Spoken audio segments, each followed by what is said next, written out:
Aspirin affects blood clotting and makes blood clot less readily. In fact, that's exactly the reason that we use it for people who have had heart attacks or strokes, to make the blood clot less readily.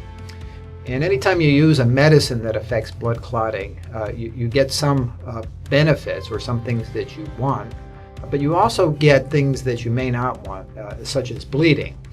And it turns out that aspirin probably causes more hospitalizations for a drug side effect than any other medicine. Not that it's the most dangerous medicine that we use, but by the virtue of the fact that it's used by so many people. So even though the risk is fairly small in an individual person, the collective risk is pretty high. There's a lot of hospitalizations related to bleeding that is either caused or worsened by aspirin. We would have to treat 10,000 patients with aspirin to prevent 5 events.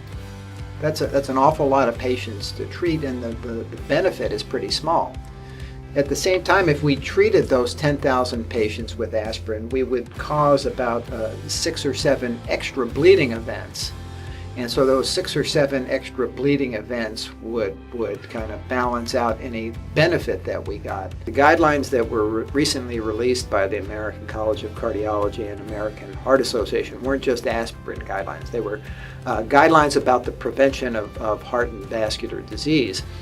And I'd encourage anybody who's interested to look at the emphasis in these new guidelines, and the emphasis is really on a healthy lifestyle.